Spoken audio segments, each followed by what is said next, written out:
We live in a time where masculinity is shamed and men don't know what it means to be a man. As a pastor and counselor, I've spent the better part of my life equipping and training others. My goal with this show is to translate my hard-earned experience into tools and tactics to help you become stronger as a man. This is the BraveCo podcast. I'm your host, Jason Bellet.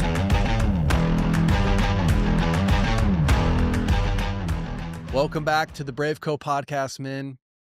Today, I am really excited for my guest, my brother. He married my wife's best friend. So technically, Tyler and I really are brothers. And listen, y'all, he's not on here because he's my wife's best friend's husband. Tyler is an incredible man, and you're going to find out in a minute. Tyler is a national leader in education innovation. So he's the co-founder and CEO of the Forest School, an action academy, as well as the Forest School Online and the Institute for Self-Directed Learning. Tyler's a badass, y'all. He spent years redesigning education to empower students with real-world skills, creativity, and self-direction. He's worked at Harvard University, and the University of Pennsylvania, and Transcend, and helping schools nationwide to rethink how we educate the next generation. So his experience spans public, private, and charter schools, and he is the driving force behind new models that break away from outdated factory-style education. Guys, today you're going to get just a small little masterclass in education, the school system. And before I say, Tyler, thanks for coming, I feel like this is one of the most important conversations that we can have as men, how we are educating our children, how we're educating the next generation. This is so incredibly powerful. Tyler, thanks, bro, so much for carving out some time to do this with me. Jay, thank you. Yeah, so happy to be here. So happy to chat and riff together. And I just love BraveCo, love the mission, love the men that I've met that have been involved, with the organization, that have been impacted by the organization. My son and I count ourselves among those men, deeply impacted. So Yeah, baby. great to be with you.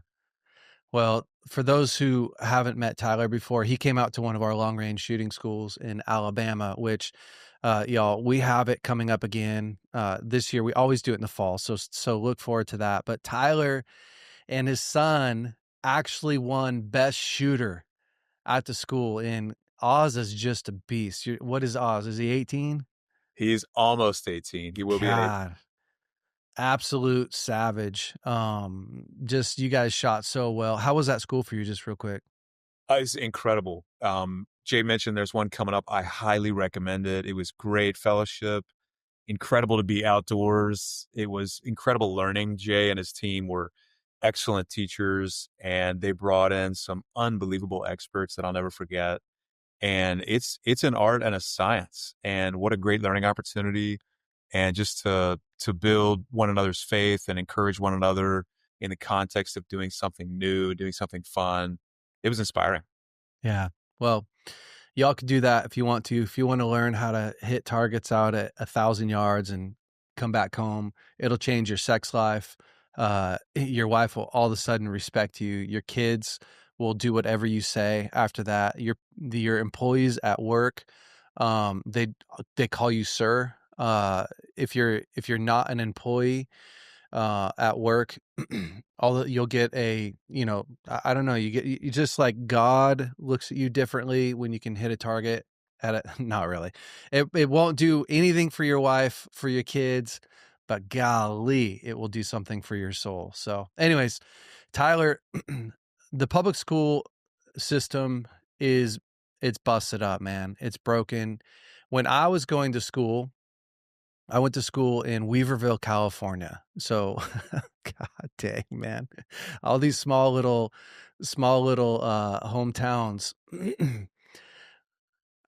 We were just struggling along. My parents sacrificed a lot of money to put me into Christian school.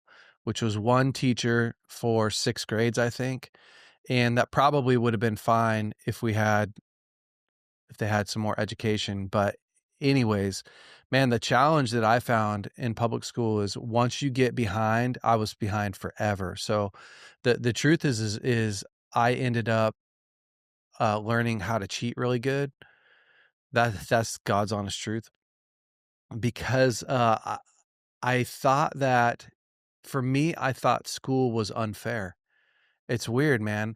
I had really good character, like, just really, really convicted, but when it came to school, I had no conviction over cheating, over because I didn't actually understand the principles. I remember the week. This is okay, this'll help you. I remember the week that algebra clicked for me. I had a week where I went, "Oh my gosh, that's how it works," and then I I forgot how to do it, and I never actually figured out how to do algebra again. I cheated all the way through algebra and ended up in high school getting put back into math A, where you got candy for answering the right question. This is the truth, man. This is my education growing up. So when I got out of school, I actually thought I had to relearn how to learn. Hmm. I had such low confidence that I knew how to learn something. And it wasn't until I got out of school that I started to go, "Oh my gosh, I'm really good at learning." Mhm. Because my school system basically taught that I wasn't great. I wasn't great at learning. I wasn't great at innovation. I didn't know how to memorize everything, and because I couldn't remember everything, I have a really bad memory. Now I know that, but because I couldn't memorize everything and I didn't understand some of the principles, I just got so left behind.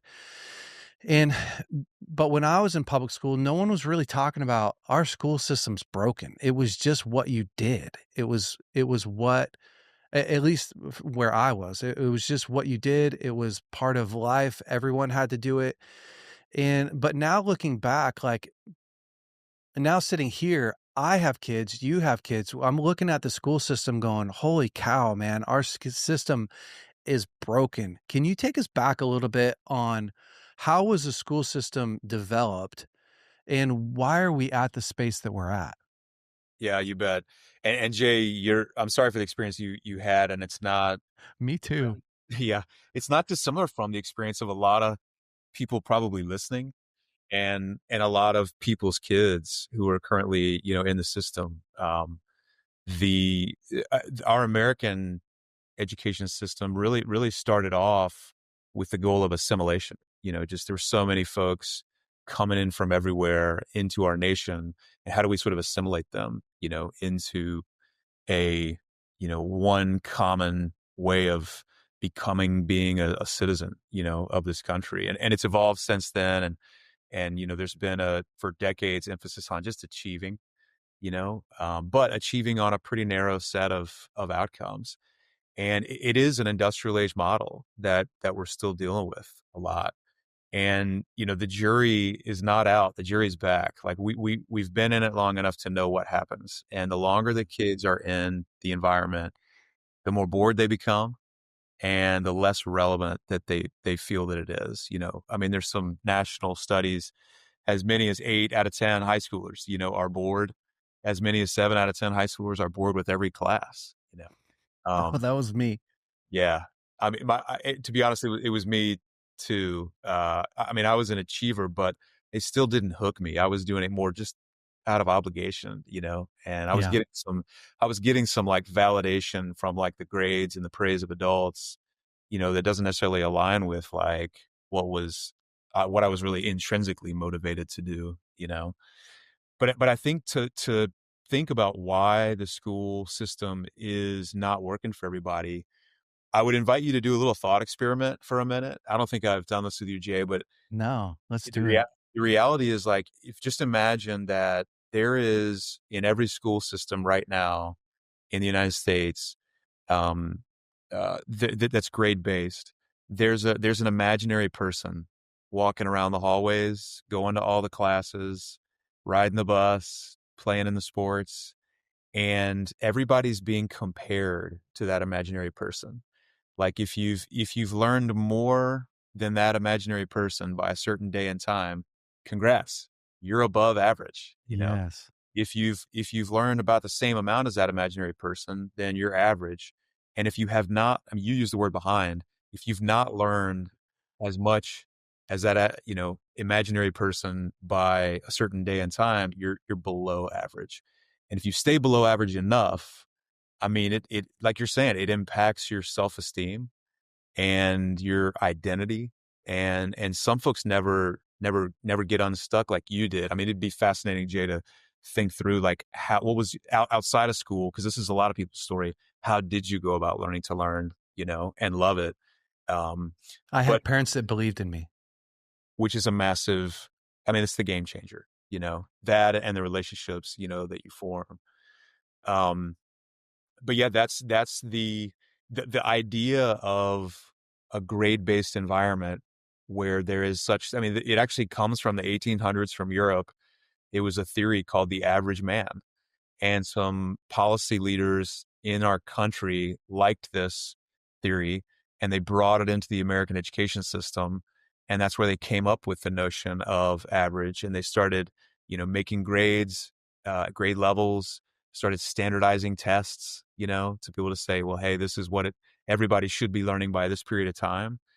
But and that's kind of how we got the system that we do today, and that's how we rank kids, and but I don't think you believe, and I think probably a lot of your listeners believe that there is such a thing as the average person. I mean, God has made each of us unique, um, and and there's nobody like us, Yeah. and we're made in God's image, and so what would it be like? Instead of assuming everybody needs to be learning, the same thing at the same time, um, what would it be like to have a school system where, okay, what do you know right now? What are you able to do? Now let's grow from there, you know, and it just the emphasis be growth and it not be about comparing, which is about that's gonna suck the joy, Yeah. out of it.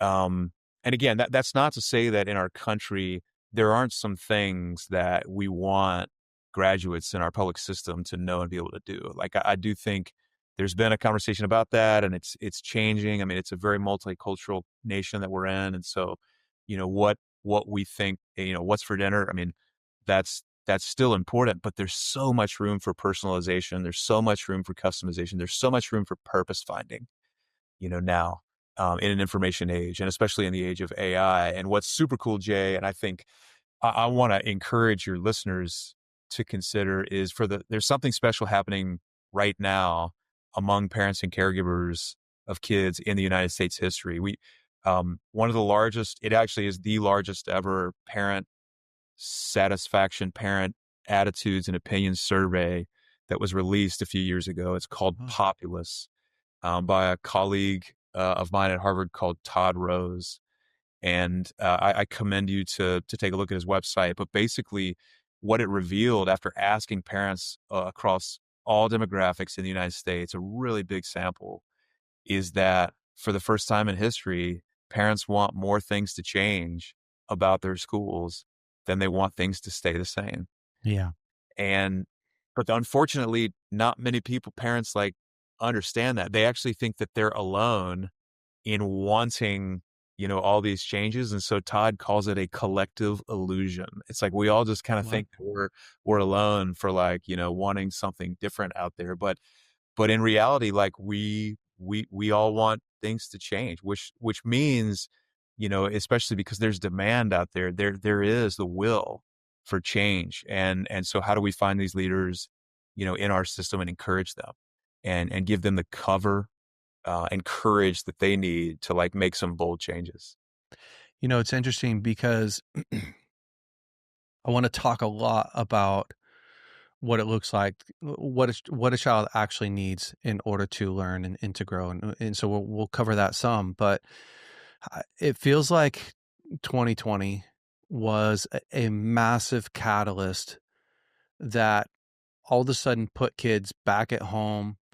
It opened up this window into what is the school system teaching our kids, what is happening, but also really screwed over a bunch of kids as well because now you stop e even though the school system was not working very well, there are a whole bunch of kids, I don't know what to call it, but a whole bunch of kids are several years behind in their education process as far as learning and growth and stuff like that, and but what it did for us, I had 2 kids in school in 2020, and all of a sudden we had to go like, "Wait a minute, are we going to homeschool? Are we going to a charter school? Are we going to keep our kid in public school?"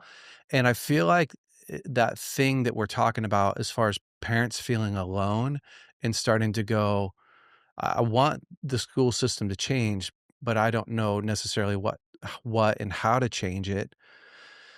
I think that's the 2020 was a beautiful catalyst in going, we have to have there has to be some solution. We know that we need some solution. And I think that parents are starting to wake up a bit. At least my friend group is starting to go, okay, the way that we did school sucked so bad. COVID also forced us into the spot where we had to look for something new.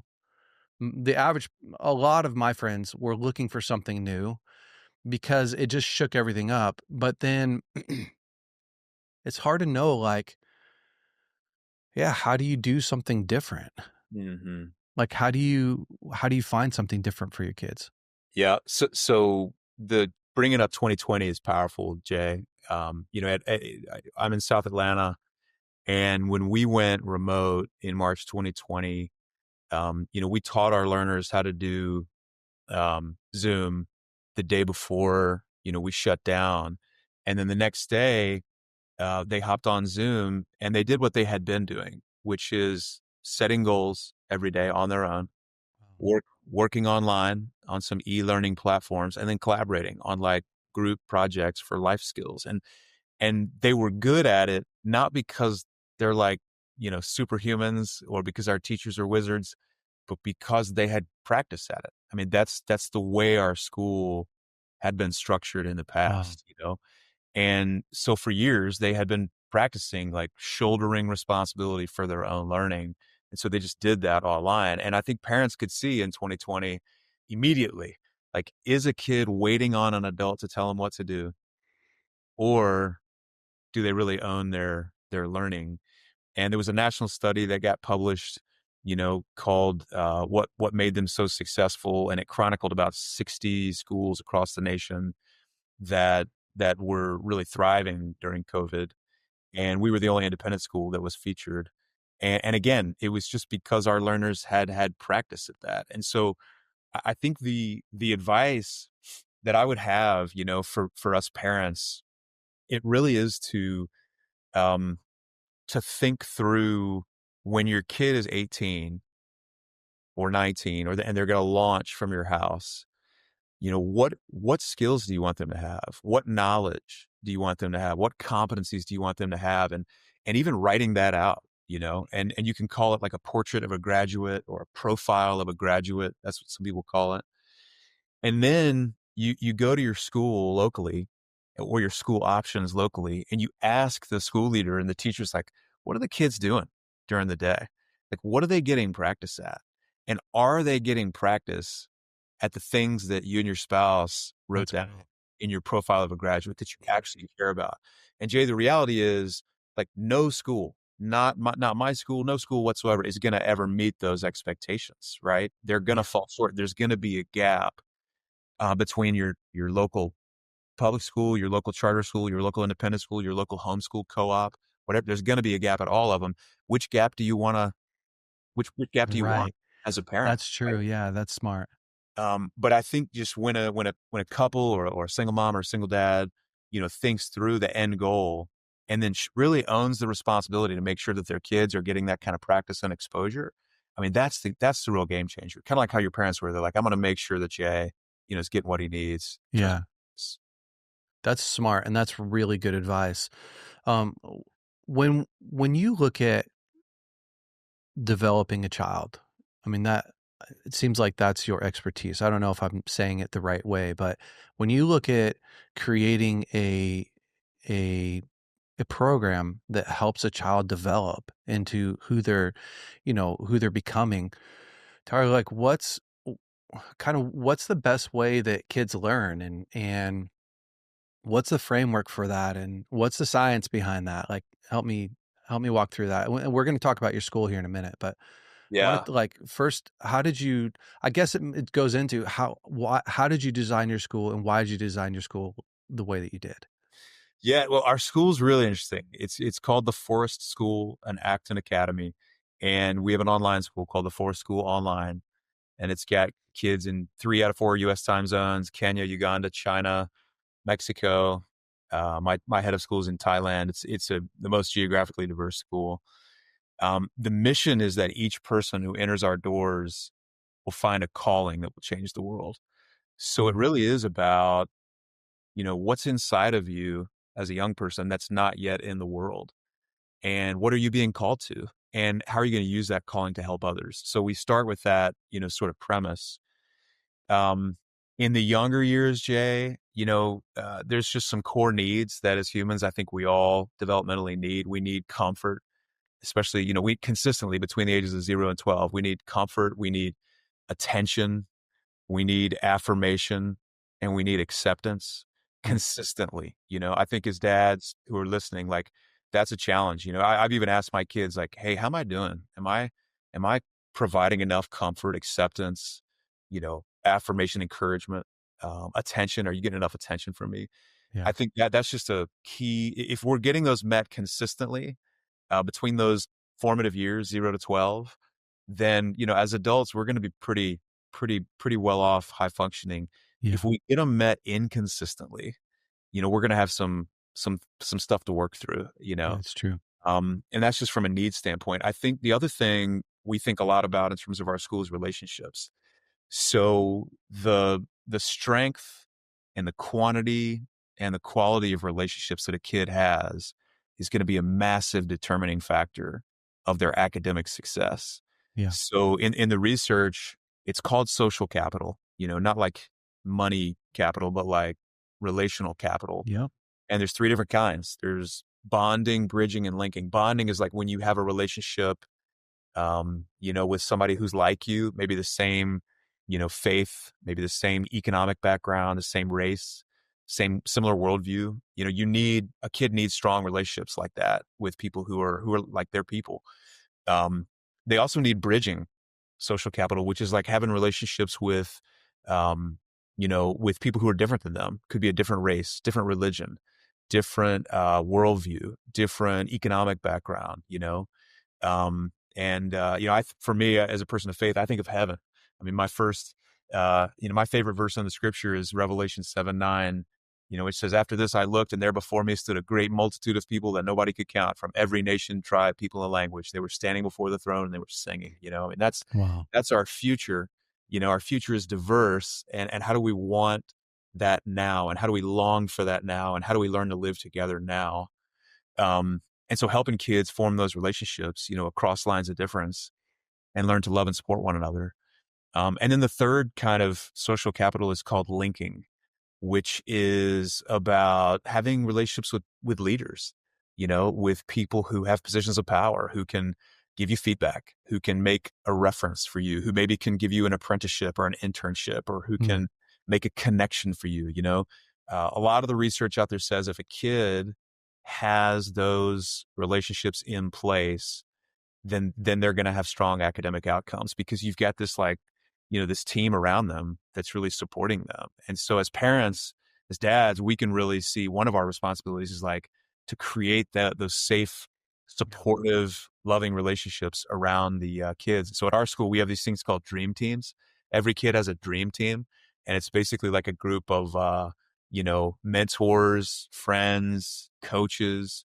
It could be if they're a Christian, a pastor, or if they're not, a rabbi or an imam, or a neighbor or a family friend, and they meet with the kid 3 or 4 times a year. But the kid leads the meeting, and we've got 7-year-olds leading meetings where they're sharing their dreams, they're sharing their goals, and they're getting feedback from this like team of champions that loves them. I mean, if you as a kid, if you did that year after year, 3 or 4 oh times a year, man, like what do you think would have happened? oh man, Um, So That's a that dream. I mean, that really is a dream. Like, I know that you're calling them the dream team, but when I think about Edie, she's 5 next month, and I think, man, if we were intentional to figure out at 7 what it is that she really would like to press into and accomplish, and put a little team around her that could give her advice and help her, like, I mean, just how much would you change her world by the time she's 15, 18? I mean, what an incredible tool to give her, the ability to have the confidence to lead a team, but also take feedback and input and, try something. Even opening up the opportunity of thinking, "Man, I could do something big this year, Mhm. and I need to think through some small goals to get." I don't know, I'm just Oh, imagining that that's part of it, like, absolutely. that's Absolutely. wild. Yeah. And then I think, Jay, from a from an academic standpoint, it really is. I mean, you hit the head on the nail when you said, learning to learn. I mean, what if that skill was built in the context of school, not outside of school, So part of what we do, we have this thing, it's called the Institute for Self-Directed Learning, and we partner with school leaders and school founders, existing schools, new schools, to like help them move towards environments where kids are really running full speed with their own learning. And we do research too, and some of the research we've done, we've discovered there is a pathway that kids go through. And those of you guys who have kids, you could probably guess where your kid is on this pathway right now. There's 4 phases. It's called the pathway of a self-directed learner. Phase number 1, we call it desire.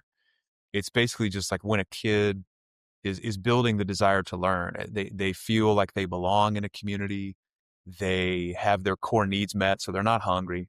They're emotionally, they're doing okay. They feel safe. They see relevance in what it is that they're learning. That's all phase 1. And sometimes seeing relevance is a struggle. Yeah, You talked about it at the beginning. yeah, But that's a part of what we can do as dads, and as leaders, is help them see how what they're learning is going to help them later on in life. So that's phase 1. Phase 2 is it's called resourcefulness, and this is where kids start to make the ninja move of choosing to do something challenging rather than do something easy. So instead of like looking on their phone, or tablet or whatever, watching something, amusing. They're choosing to do something hard. They're choosing to challenge themselves and learn, and they're practicing good habits. That's phase 2. Um, and phase 3 is called initiative. This is where kids are not just solving problems; they're actually finding problems. They're go getters. They're looking out there for like things they can tackle, things that they can address, and they're setting goals, and they probably have a process at this point whereby they're setting goals and getting them met. We love Whoop. I don't know if y'all have ever heard of Whoop. It's Whoop goals, WOOP, wish, outcome, obstacle plan. So like wish, what do you want to see happen? Outcome, what's the like measurable thing you're striving for? Obstacle, like, all right, as you do this, what's going to be in your way? And then plan is like, what's your plan to overcome those obstacles? Kids can develop that skill, but that's not all. The last phase 4 is, it's persistence. It's like, it's where you've and I've achieved, and the listeners have achieved, which is like, no matter how hard things get, we're going to persevere. We're going to practice resilience. We're going to bounce back, and we're going to learn. Nothing's going to stop us from learning. Um, and so that's the pathway that we're on. And I think it's probably okay to just say that dads, I mean, it's a journey, yeah. like your kid may be in phase 1, and that's okay. And, and the goal is to, meet them there, and then drive them towards that independence, really interdependence, especially with other people.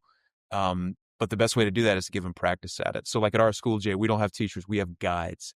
And instead of like explaining a lot of things, they actually ask a lot of questions, so kids. The guides ask a lot of questions. Totally. So the kids have to struggle productively. They have to wrestle and figure things out for themselves. They'll figure it out from one another. from their friends in the school. They'll figure it out from research. There's so much great stuff Can you online. give me an example of this? And then, like, what age are kids starting to do this at? So, at the youngest ages. We have our school is ages 3 through 18, and even our 3-year-old environment, it's Montessori based, 3, 4, 5, and 6 year olds. But even they in that environment they do something Jay called works, which is where they learn how to do like skills around the house, like cleaning stuff up. And even there, our guides they'll model something for them and show them how to do it, and then they'll challenge them to go learn from a friend, you know, and then eventually they'll encourage the learner to come back and demonstrate mastery of the thing to them. I have found in my experience that between the ages of 3 and let's say 7, there still is quite a need of some I call it direct instruction, where you're doing some Yeah. explaining, but you can start to practice, the peer-to-peer learning. You can start to practice the online learning, learning through reading. Like research. Yep, Yeah. research.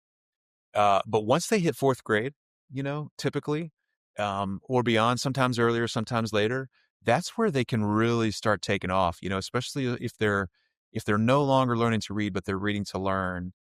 That's where they can be responsible for their learning. The important thing is to just make sure they know how to self-assess. They know how to evaluate when they've learned and what they've learned and how they can reflect on that, how they can think about how their thinking has changed. And there's questions you can do. Two of the most powerful questions I can think of as a parent is when a kid gets interested in something, what do you think is going to happen if you do this? Just asking them that, and don't judge their answer. You know, Yes. and then the answer you could give is like, okay, well, let's see what happens. And they can learn from that. Another powerful question is like, what do you think you're capable of? Wow. you know, and then don't judge their answer. And then, but say like, hey, well, okay, you think you can do it? Let's try it out. Or you think you can't do it? Well, let's test that hypothesis. Let's test that theory and see if you're actually right or if you're wrong. And give it a shot, because those two things, the research calls it outcome expectations and self-efficacy. What we think about what's going to happen if we do something and what we think about what we're capable of, those things change over time. And so Yeah. asking your kids those questions and not judging their answers, but letting them inhabit that space, but just keep asking the question. If you just keep asking the question year after year, they're going to grow their ability to self-assess on their own. You're building a growth mindset inside of the kids that you're ultimately that you're leading. I mean, you're fostering this growth mindset and getting them out of this fixed mindset that honestly I think a lot of the public school system creates this unintentionally, this fixed mindset because of I'm constantly being compared to this invisible guy that I'm either failing or Yeah. uh, but you also have a guiding set of principles and beliefs that I'm curious about when it comes to your students. Yeah. And I don't know that because I've talked to you. I just know that from looking at what you're doing. Like for instance, you have a belief system that a child can lead themselves, and if asked the right questions, can come to a beneficial conclusion. Yeah. What are your guiding set of principles that is your school is structured around? Yeah.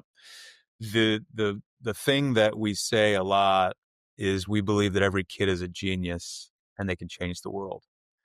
And to me that, it's a catchy statement, but for me as a person of faith, I believe we all are created in God's image. What does that mean? You know? Mhm. Well, uh, a lot of people have asked that question for centuries, and Yeah. one of the most simplistic answers I've heard that resonates is that, God is God has emotions. God has Yes. feelings. God has plans. God has a will.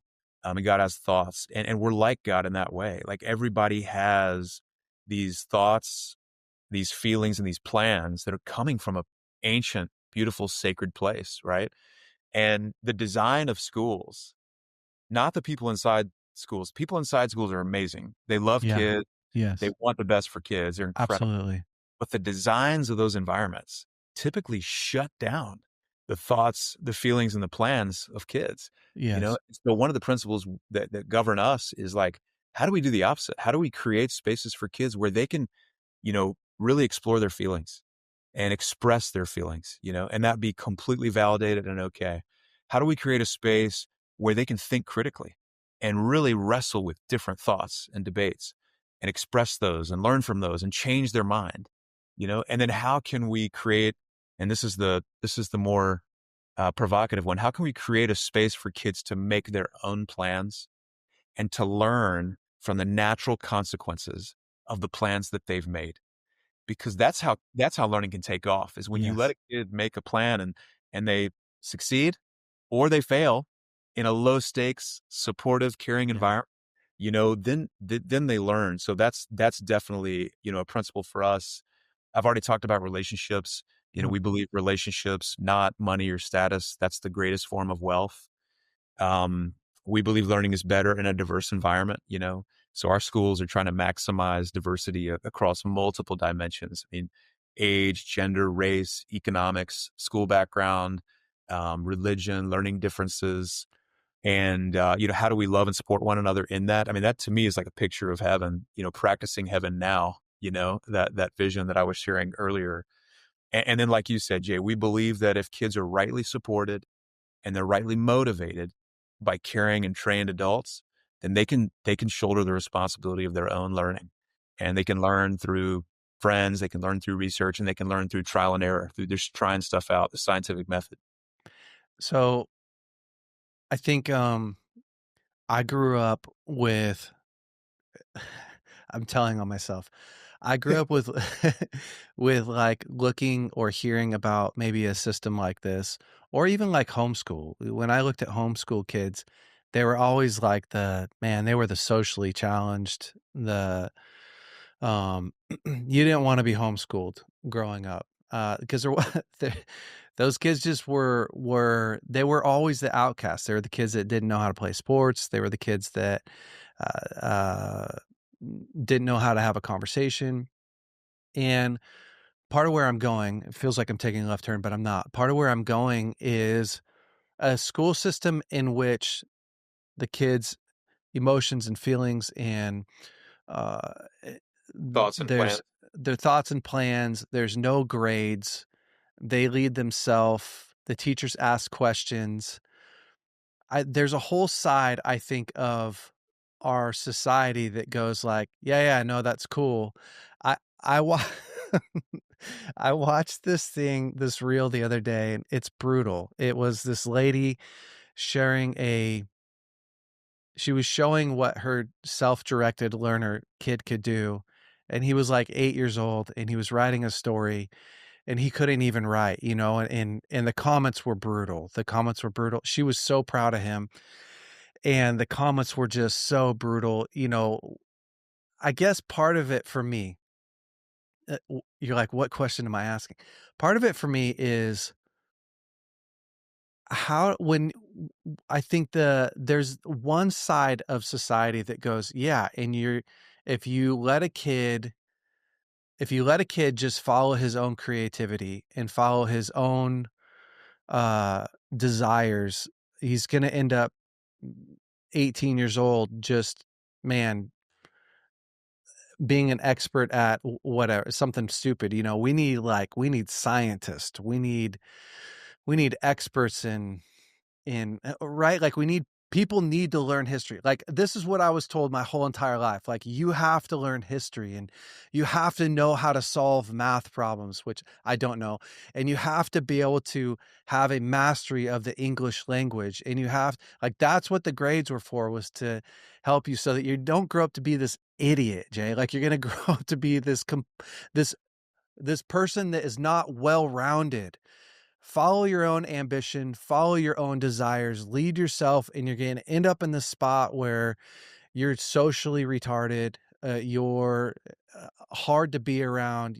I don't know. So to me, like, can you talk to that a little bit? Because I think that that's a large part of where we're coming from is we need really well-rounded students and individuals to go into the world and to be able to, you know, do a whole bunch of different things. Uh, I can certainly relate, Jay. To me, this is where the power of leadership and the power of community come into play.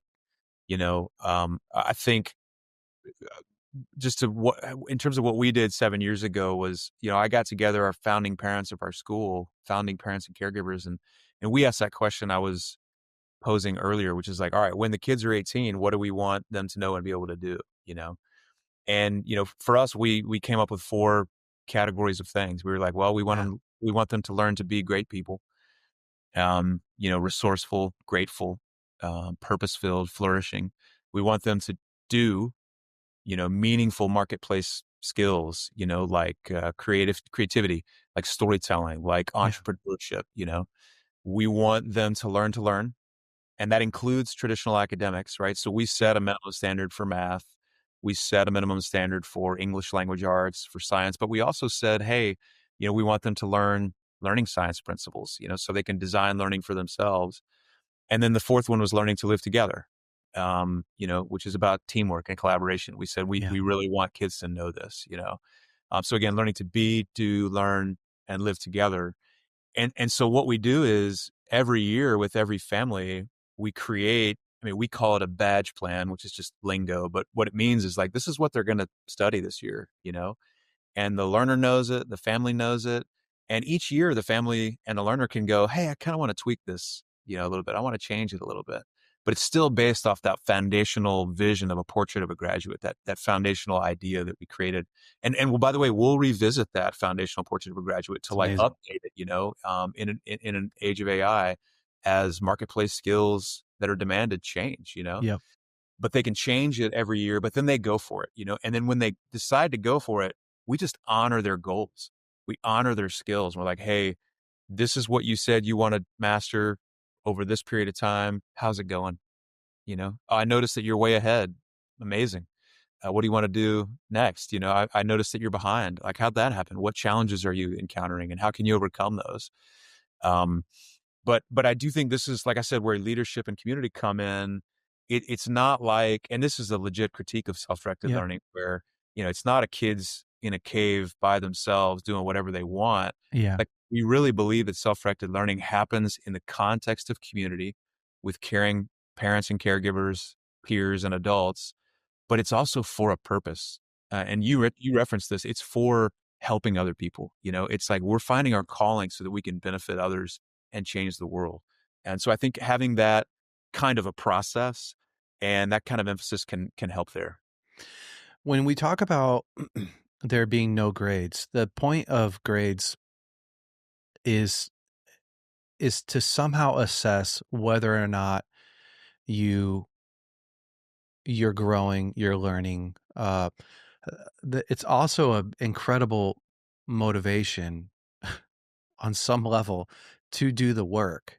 Yeah. Like I knew if I was going to come home with an F, I was going to lose so many privileges. The house was going to burn down, all that kind of stuff. And so, one, how do you motivate kids? And two, how do they prove that they know what they know? Yeah. Like in life, when I think about it as an adult, there's tons of motivation because I have to eat, right? And the greater skill set that I learn, the potentially high value, more value that I create, not value in the sense of identity, but value in the sense of, well, now if I know how to use AI, or if I know how to build cars, or if I know how to build ships or lead a big business, then I'm more valuable as an asset to a company, and can create more wealth, can create deeper relationships. If I learn how to lead a marriage well, the benefit is there, right? I People are taking our 6 weeks marriage course, and they're doing it because they want a better marriage.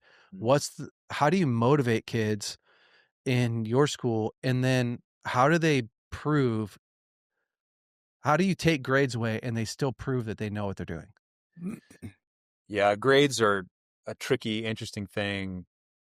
Right now in the United States, most high schoolers get A's and B's, the vast majority.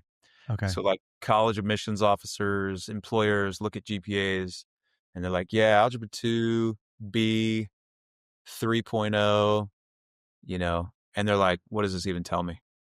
And that's Yeah, most totally. people, because it doesn't tell you a lot about the kid. Yeah, And everybody's got similar grades right now. that's a good So it's point. yeah, and you're right, like, most kids are thriving in the traditional system, and grades is a compliance thing, kinda like you're saying, like, it's just, Yeah. "I gotta get the grade because I gotta get the grade." It's not about, true learning. Do you have any friends, Jay, who are firefighters? Yes. So, have you ever heard them talk about practicals? Yeah. Yeah, so I'll share for your audience, like, Well, I was a firefighter. well, well then, okay, so tell me if this was your experience, because one of my best friends that you connected with recently, Hayne, he's captain of firefighters in Asheville, North Carolina. He was the one who taught me about practicals, and basically, like, if you want a promotion or if you want to get the job, you got to go before the captains, and you've got to show what you know. You got to answer some questions. You got to put out some fires. You got to deal with some emergency situations, and you got to prove it right there in front of them live. If you fail, well, first of all, if you pass, great, well done. That this panel of experts agree that you know what you're doing and you're talking about. And then you'll get the promotion to the job. If you fail, it's not the end of the world. If you fail, they say, you know, you're not done yet. Come back. I don't know, 2 months, 3 months from now, and between now and then, learn, and then come back and prove mastery. That's what we do at our school. It's awesome. We have practicals, and we have practicals for those qualities, those competencies, the skills and knowledge that we've decided as parents that we care about. Hmm. It's almost like an old school oral exam. I had this one professor in my one of my programs at Harvard who was this old school Catholic priest. He was like a advisor to Kissinger back in the day, It's amazing. and I know. And I sat there, and his final exam was I showed up in his office for 1 hour, and he just asked me questions. It was so intimidating. But I mean, immediately he knew Yeah. if I knew what I was talking about, Yeah. and thank God I got an A, and moved on because I had studied my tail off for that. Yeah. But it's authentic. It's an authentic assessment, so you can still have authentic assessments even if you don't have grades. It just has to be structured, differently. Um, and in terms of motivating, kids, I think there's lots of different things. I mean, we at our school, grades are an external, motivator. Yeah, for sure. And that can have, like you said, like that can have a positive impact for Yeah. sure.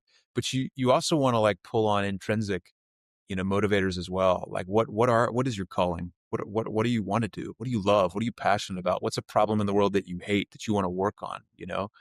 Um, and then as a group, intrinsically, like, what do you guys want to do together? That's a massive motivator as well. And so my team at our schools, like, when we train other leaders too, we help them think through, like, since we don't have grades as the hook, what are the external motivators? Maybe it's points. Maybe at our school we have freedom levels, Jay, where Wow. kids as young as Edie, they can, like, do their work, and based on the effort that they display, they can earn the highest freedom level, which means they get to sit anywhere they want. They get to eat whenever they want. They get to go outside and study, and elementary school kids, for example, care a lot about Oh, yeah. freedom levels, but those are external. And then we think through internal, intrinsic motivators. And as long as a learning community has a good mixture of intrinsic and extrinsic motivators built into it, kids are going to be able to sink their teeth, into something. What I love about that is that's life, right? My internal motivation, eh, for for showing up, preparing, I mean, I'll give you an example. Lauren was up this morning, my wife, at 4:30 in the morning. and she's got her whiteboard out, and she's got her sticky notes, and she's laying out a book. She's writing a book, and she was up at 4:30 in the morning. There's nobody that is checking to see what time she's up. She's not winning any prizes for doing that. She's doing it because she's had this book in her heart, and she's sacrificing so much because, man, she wants to accomplish this goal. Yeah. But I love teaching both. I love this idea that, especially for kids, is your freedom is attached to your trust. If if you can build more trust in the environment, if you can keep up on your work and you can do a great job and you can master this thing and you can stay on top of it and be self-directed learner, then you eat whenever you want, man. Go go do your work by that tree out there. Go have fun, and I think that helps parents out so much because that's often what we try to do with grounding our kids and punishments at home. It's one of the mistakes that I see parents make is there's kind of two ways that you can motivate kids. There's probably a lot more, but you can either punish them or you can give them vision, right? And sometimes both are necessary. Like the Proverbs does say, "He who spares the rod hates his son, but he who loves him is careful to discipline him." So we do like the discipline is necessary, but the more powerful long term, being able to create a framework inside of a child in which they go, life is more valuable the more ownership I take, the more freedom I get. The more ownership I take, the more responsibility I have. The more responsibility I have, it's actually a blessing, it's not a curse. And so I really love that. I love what you're teaching your kids. We only have a few minutes left. I want to have you back on again to continue to go deeper. But I think why I like talking about the forest school and what you're doing is it's such an incredible model for what's possible for kids. And I think when anytime that we see somebody break out in any area, it opens us up and unlocks us to what is possible. And we saw it with Roger Bannister, who broke the 4-minute mile. I believe it's back in the 70s when scientists said it's physically impossible. You can't do it. The year that Roger Bannister broke the 4-minute mile, several other runners broke the 4-minute mile had never been happened. It had never happened before in history.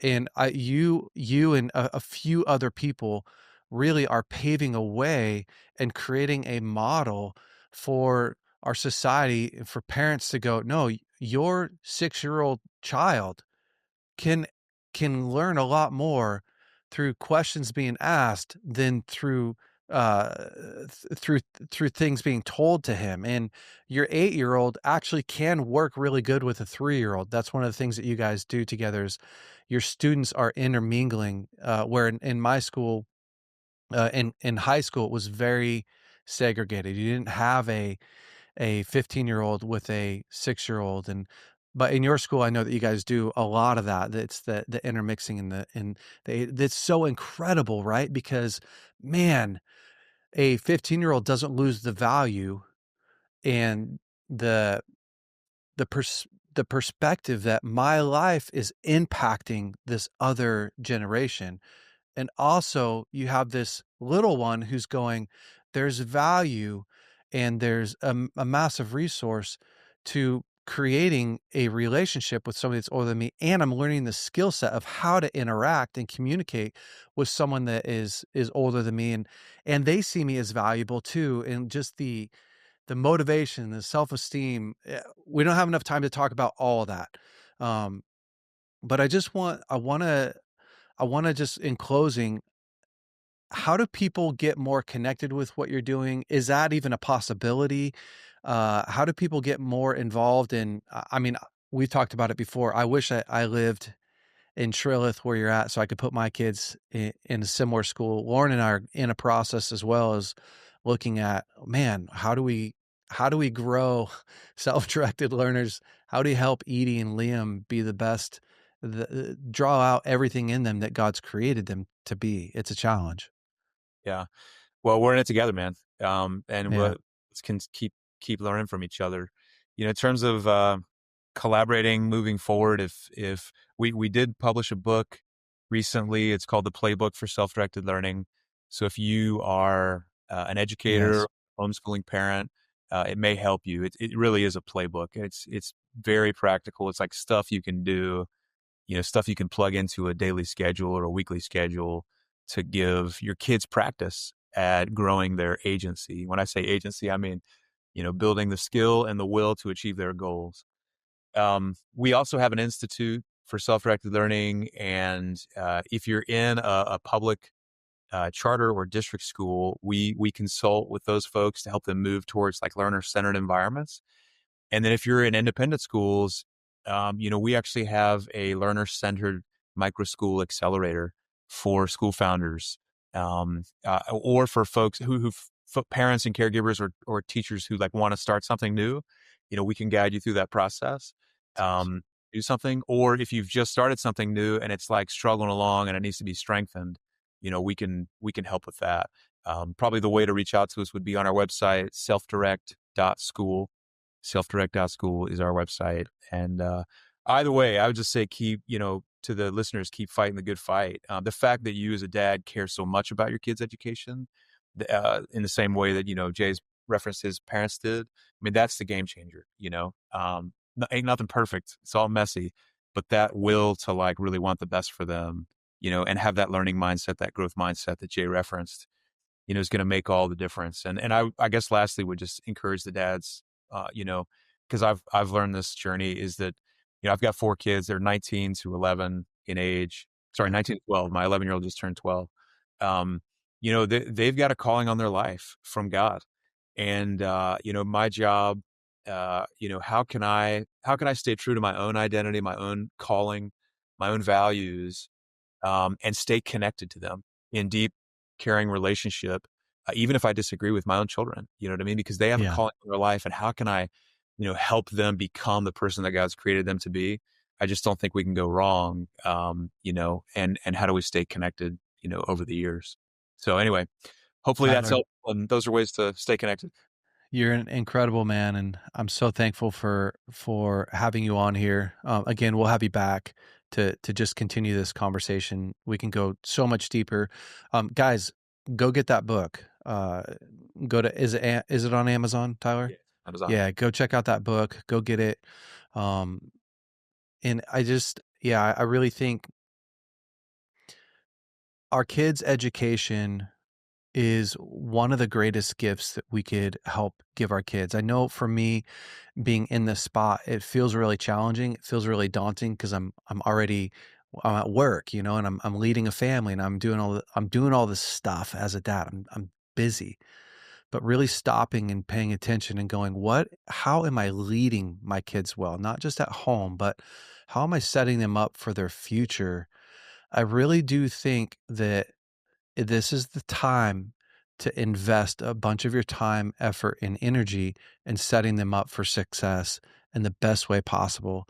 I know a lot of us feel really powerless to even figure it out, but these are the conversations that are worth having. These are the battles that are worth fighting. It's worth going to the schools and asking, what are you teaching our kids? How are you teaching them? It's worth sacrificing financially for it. Again, Lauren and I are in that same boat right now and asking ourselves, where are we putting Edie next year? And what is she going to do? And, how are we going to lead her? This is one of the things, having had older kids who just went to a normal public school system, which for some kids it might be fine, but realizing, man, for me, I don't know that I'll ever do that again. That puts a burden on me as a dad to figure out what I am going to do.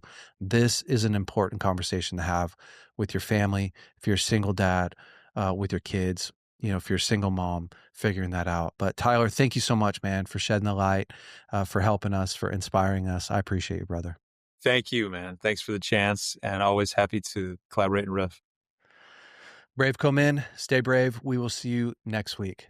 Hey, BraveCo men. Hopefully you loved this week's episode. Listen, if you have not subscribed to our podcast, you are already behind. Go ahead and click right here to subscribe to our podcast. And if you have not watched last week's episode, you can click right here and watch last week's episode. And listen, If you want to upgrade your wardrobe, you can check out some of our new hats that we have in stock and all our other swag. Go to braveco.org and you can look at our store there. Have a great week. We'll see you next week.